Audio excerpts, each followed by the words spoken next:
Bienvenidos y bienvenidas a Una ilusión compartida, Bayural.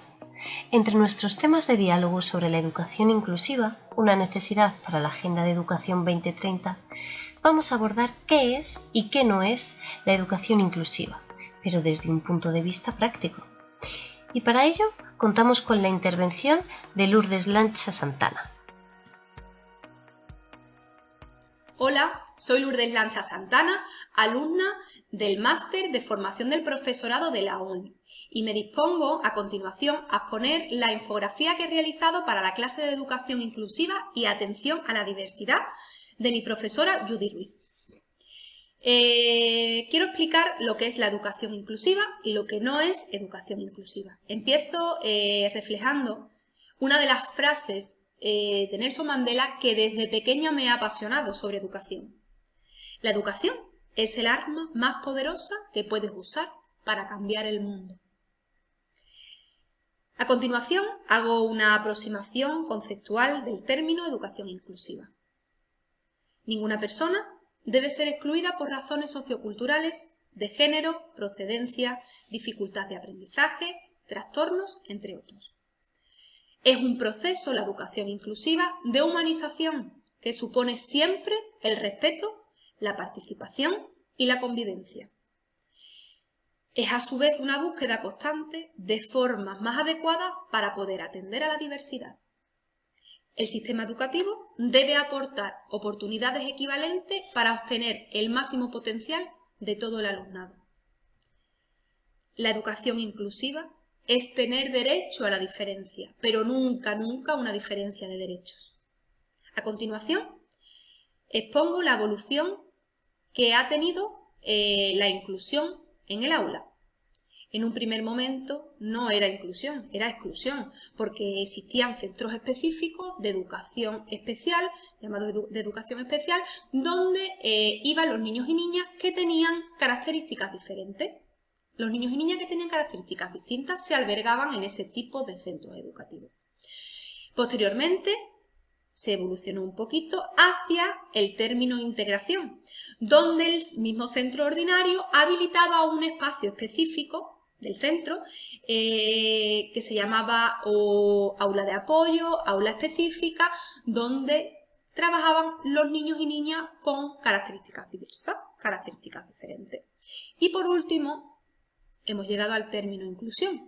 Inclusión entendida donde todo el alumnado está conviviendo en un mismo espacio, pero no durante un tiempo concreto, sino durante todo el tiempo. Conviven a través de los mismos contextos, de los mismos espacios, abordando siempre el proceso de enseñanza-aprendizaje de manera colaborativa, donde no existen barreras.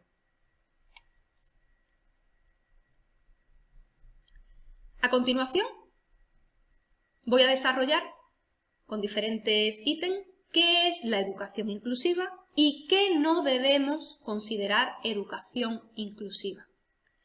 La educación inclusiva es convivir en el mismo espacio todo el tiempo, como he dicho anteriormente. No existen segregaciones por características o peculiaridades.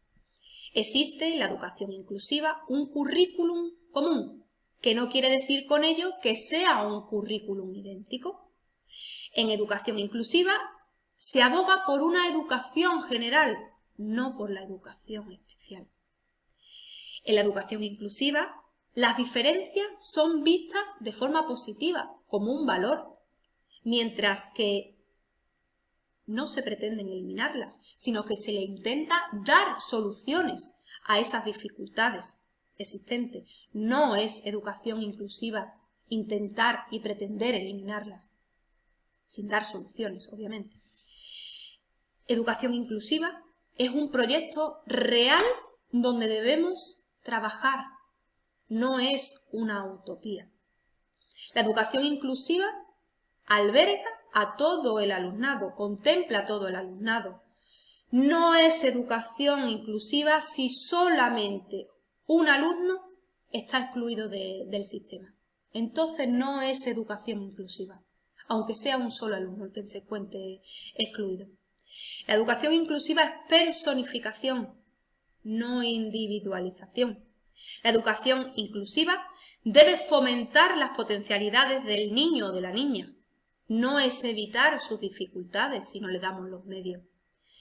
La educación inclusiva es cuando el sistema educativo es el que se adapta al niño o a la niña o al grupo, no el alumnado o el grupo al sistema educativo instaurado o actual. La educación inclusiva es el éxito escolar de todos los estudiantes, no es fracaso escolar. La educación inclusiva se apoya en facilitadores. No deberían existir barreras, aunque existen hoy día en los coles.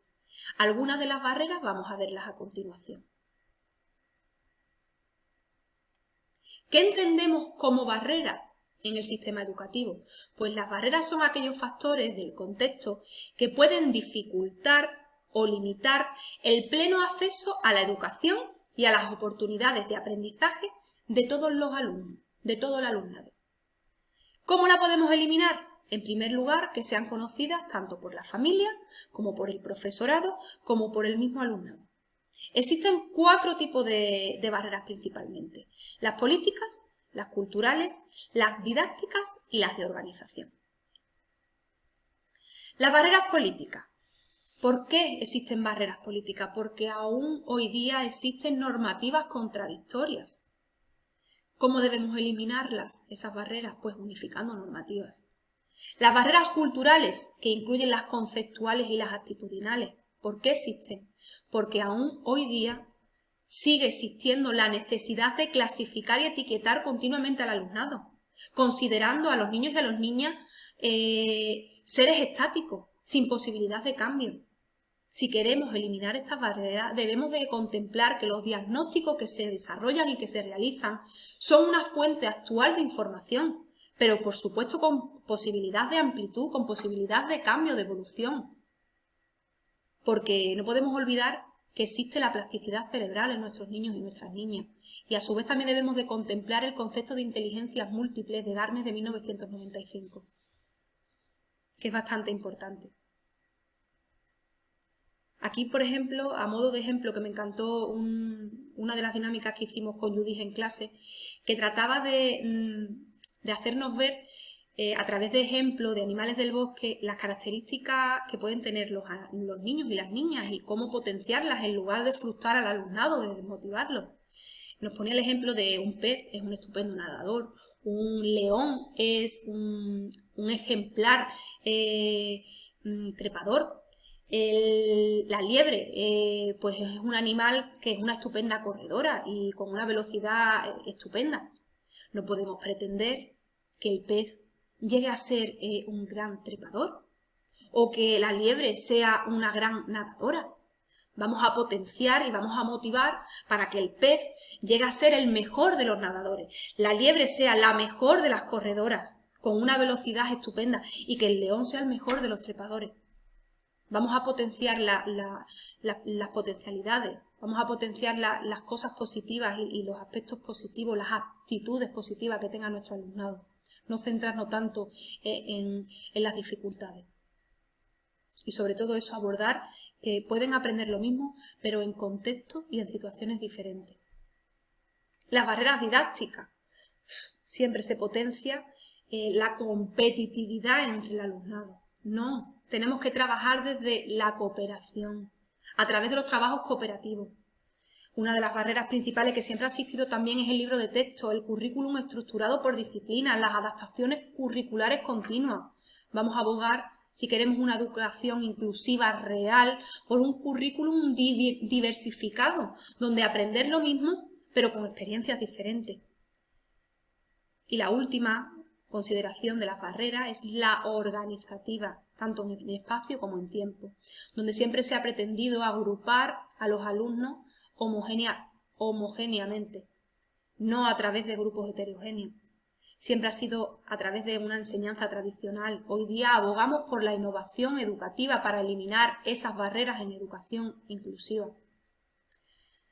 Como hemos dicho anteriormente, que convivan todo el tiempo juntos, si conviven solo una parte y en aulas específicas o de apoyo, sigue existiendo barreras para tener una educación inclusiva real y efectiva.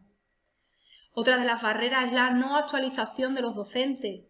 Necesitamos que se reprofesionalicen los docentes, que exista un reciclaje continuo para que puedan abordar de manera efectiva la educación inclusiva. Y por último, la barrera de la no participación de los familiares y del profesorado en el proceso de enseñanza-aprendizaje. Debemos incluir y que participen de forma activa para formar escuelas cada vez más democráticas. Y por último, hacer alusión a lo que es la intervención inclusiva a través de ayudas entre iguales, de la actuación conjunta y del trabajo en equipo de todos los docentes que formen el colegio, que estén dentro del colegio, que formen el proceso de enseñanza y aprendizaje de los niños y niñas, a través de grupos interactivos, con aprendizajes cooperativos, tertulias dialógicas, tutorías personalizadas, una enseñanza que tenga cabida, la enseñanza diversificada, a través de aprendizajes colaborativos y, por supuesto, la personalización de la enseñanza. Esta infografía, como he dicho al principio, ha tenido lugar gracias a todas las aportaciones y las dinámicas desarrolladas en las diferentes sesiones de la asignatura de Educación Inclusiva y Atención a la Diversidad, que nos ha facilitado mi profesora Judith Ruiz. Muchas gracias por vuestra atención y espero que os haya gustado.